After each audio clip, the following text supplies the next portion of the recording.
कभी सोचा है कि हमारे शरीर को जिंदा क्या रखता है, या फिर बड़ी बड़ी फैक्ट्रियां कैसे काम करती हैं? इन सब का राज पता है कहाँ छिपा है? अणुओं के एक बहुत ही नाजुक से डांस में, एक ऐसा कॉन्सेप्ट जिसे हम केमिकल इक्विलिब्रियम या रासायनिक साम्यावस्था कहते हैं। तो चलिए आज इसी परफेक्ट बैलेंस के पीछे का साइंस समझते हैं। तो कहानी की शुरुआत करते हैं एक बड़े ही दिलचस्प सवाल से, जो किसी जासूसी कहानी जैसा लगता है। आखिर कैसे एक छोटा सा, आंखों से न दिखने वाला अणु एक खतरनाक जहर बन सकता है? इसका जवाब हमारे खून के अंदर लगातार चल रही एक जंग में छिपा है। और पता है, ये जो जिंदगी और मौत की लड़ाई है ना, ये असल में केमिकल इक्विलिब्रियम का एक परफेक्ट, जीता जागता उदाहरण है। और यही आज हमारे विश्लेषण का केंद्र बिंदु भी है। आज हम कहां से कहां तक का सफर तय करेंगे। सबसे पहले हम समझेंगे हमारे शरीर के इसी नाजुक संतुलन को। फिर हम जानेंगे कि डायनामिक इक्विलिब्रियम का असल मतलब क्या होता है। इसके बाद हम कुछ असली दुनिया के उदाहरण देखेंगे। फिर इस संतुलन को एक नंबर देना सीखेंगे, जिसे साम्य स्थिरांक या केसी कहते हैं। और आखिर में ये जानेंगे कि ये नंबर हमें किसी केमिकल रिएक्शन का भविष्य कैसे बताता है। तो चलिए कहानी को वहीं से उठाते हैं जहां से शुरू की थी।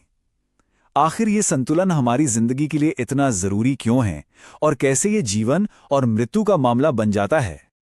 अच्छा, तो यहीं पर बात बहुत दिलचस्प हो जाती है।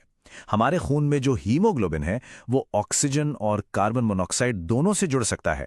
ऑक्सीजन के साथ इसका जुड़ाव जिंदगी के लिए जरूरी है। ये फेफड़ों से ऑक्सीजन उठाता है और मांसपेशियों तक पहुंचाता है। लेकिन जब कार्बन मोनोऑक्साइड आता है, तो वो हीमोग्लोबिन से ऐसा चिपकता है कि छोड़ता ही नहीं। मतलब एक बहुत ही मजबूत बॉन्ड बना लेता है, जो ऑक्सीजन के लिए सारे रास्ते बंद कर देता है। इसीलिए CO इतना जहरीला है। ये हमारे शरीर के ऑक्सीजन के संतुलन को पूरी तरह से बिगाड़ देता है। तो ये बात हमें हमारे मूल सवाल पर ले आती है कि आखिर ये साम्यावस्था या इक्विलिब्रियम है क्या वाला? चलिए गतिक साम्यावस्था या डायनामिक इक्विलिब्रियम के असल मतलब को समझते हैं। देखिए, गतिक साम्यावस्था एक ऐसी सिचुएशन है जहां दो उल्टी प्रक्रियाएं एक ही रफ्तार से चल रही होती हैं। इसे एक परफेक्टली बैलेंस्ड सी सॉ की तरह सोचिए। हो सकता है दोनों तरफ बैठे लोग हिल डुल रहे हों, पर सी सॉ अपनी जगह पर एकदम स्थिर रहता है। ऊपर से देखने में सब शांत लगता है, पर अंदर हलचल लगातार जारी रहती है। और जैसा कि ये उद्धरण कहता है, साम्यावस्था स्थिर नहीं है। मतलब इक्विलिब्रियम का मतलब रुका हुआ नहीं है, बल्कि संतुलित एक्शन है। इसे समझने के लिए एक आसान सा उदाहरण लेते हैं। कल्पना कीजिए कि दो सिलेंडर हैं जो एक पाइप से जुड़े हुए हैं। एक में रंगीन पानी भरा है और दूसरा खाली है। शुरू में पानी भरे सिलेंडर से खाली वाले में तेजी से जाएगा, लेकिन जैसे ही दूसरा सिलेंडर भरने लगता है, पानी वापस भी बहना शुरू कर देता है। और एक पॉइंट ऐसा आता है जब दोनों तरफ पानी का बहाव बराबर हो जाता है। पानी का लेवल अब नहीं बदलता, भले ही पानी लगातार दोनों तरफ बह रहा हो। बस यही डायनामिक इक्विलिब्रियम है। ठीक है, तो पानी वाला एग्जाम्पल तो समझ आ गया। अब देखते हैं कि ये प्रिंसिपल हमारी रोजमर्रा की दुनिया में कहाँ कहाँ काम करता है। एक बढ़िया थर्मस में रखी बर्फ और पानी के बारे में सोचिए। यहां जिस स्पीड से बर्फ पिघलकर पानी बन रही है, ठीक उसी स्पीड से पानी जमकर वापस बर्फ बन रहा है। इसलिए हमें बर्फ और पानी की मात्रा में कोई बदलाव नहीं दिखता, जबकि मॉलिक्यूलर लेवल पर तो खूब एक्शन चल रहा है। बिल्कुल इसी तरह पानी की एक बंद बोतल के अंदर पानी का भाप बनना और भाप का वापस पानी बनना, ये दोनों प्रक्रियाएं एक साथ होती हैं। जब इन दोनों की रफ्तार बराबर हो जाती है, तो बोतल के अंदर का प्रेशर यानी दबाव स्थिर हो जाता है। इसी को हम वाष्प दाब या वेपर प्रेशर कहते हैं। तो बात यह है कि चाहे लिक्विड गैस में बदल रहा हो, या सॉलिड लिक्विड में, या फिर सोडा की बोतल में गैस घुल रही हो, हर इक्विलिब्रियम में कोई ना कोई चीज जैसे प्रेशर, तापमान या कॉन्सेंट्रेशन कांस्टेंट हो जाती है, मतलब स्थिर हो जाती है। यही स्थिरता इक्विलिब्रियम की पहचान है। तो अब तक हम ये तो जान गए कि इक्विलिब्रियम में एक स्थिरता आ जाती है, पर क्या हो अगर हम इस बैलेंस को एक नंबर दे सकें? यहीं पर एंट्री होती है साम्य स्थिरांक या केसी की। ये संतुलन को नापने का एक तरीका है। और सबसे जरूरी बात यह है कि यह संतुलन कोई तुक्का नहीं है। यह एक सटीक मैथमेटिकल नियम को फॉलो करता है। इसका मतलब यह है कि हम रिएक्टेंट्स और प्रोडक्ट्स के बीच के रिश्ते को समझकर किसी भी रिएक्शन के नतीजे का अंदाजा लगा सकते हैं।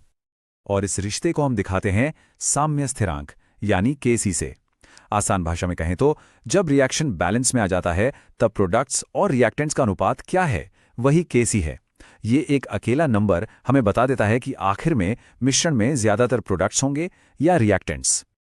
जरा इस एक्सपेरिमेंट को देखिए। वैज्ञानिकों ने हाइड्रोजन और आयोडीन को अलग अलग मात्रा में मिलाकर रिएक्शन शुरू किया, लेकिन इससे कोई फर्क नहीं पड़ा।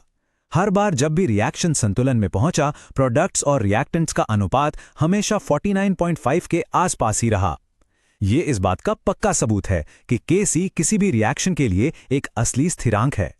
तो अब जब हमारे पास ये जादुई नंबर आ गया है, तो चलिए देखते हैं कि हम इसका इस्तेमाल कैसे कर सकते हैं। Kc का मान हमें एक तरह की केमिकल सुपर पावर देता है, भविष्य बताने की ताकत। जी हाँ, ये हमें बताता है कि कोई रिएक्शन कितना आगे जाएगा। क्या इससे बहुत सारा प्रोडक्ट बनेगा या लगभग कुछ भी नहीं। नियम बहुत सीधा है। अगर Kc का मान 1000 से ज्यादा है तो इसका मतलब है कि प्रोडक्ट्स की मात्रा बहुत ज्यादा है और रिएक्शन लगभग पूरा हो चुका है। और अगर Kc का मान 0.001 से कम है तो इसका मतलब है कि मिश्रण में ज्यादातर रिएक्टेंट्स ही बचे हैं और रिएक्शन मुश्किल से ही शुरू हुआ है। उदाहरण के लिए, हाइड्रोक्लोरिक एसिड बनने के रिएक्शन का Kc मान है 4 × 10⁻21, यानी 4 के आगे 31 जीरो। ये विशाल नंबर हमें बताता है कि यह रिएक्शन लगभग पूरी तरह से अंत तक जाता है और पीछे शायद ही कोई रिएक्टेंट बचता है। और अब इसका ठीक उल्टा देखिए। पानी के हाइड्रोजन और ऑक्सीजन में टूटने का Kc मान है 10⁻48। ये एक अविश्वसनीय रूप से छोटी संख्या है। यह हमें बताता है कि पानी बहुत ज्यादा स्टेबल है और सामान्य हालातों में ये रिएक्शन होता ही नहीं है। तो कुल मिला के बात यह है कि केमिकल इक्विलिब्रियम आराम करने की स्थिति नहीं है, बल्कि एक डायनामिक बैलेंस है, और साम्य स्थिरांक यानी Kc वो चाबी है जो हमें उस बैलेंस के नतीजे को समझने और यहां तक कि उसकी भविष्यवाणी करने की ताकत देती है। और ये हमें एक बहुत बड़े और जरूरी सवाल पर लाकर छोड़ देता है। अगर हमारी दुनिया इन अनगिनत रासायनिक संतुलनों पर ही टिकी है, तो जब हम इंसान चाहे अपनी इंडस्ट्री से या पर्यावरण में बदलाव करके इस तराजू को किसी एक तरफ झुका देते हैं, तो उसका नतीजा क्या होता है, इस पर सोचिएगा जरूर।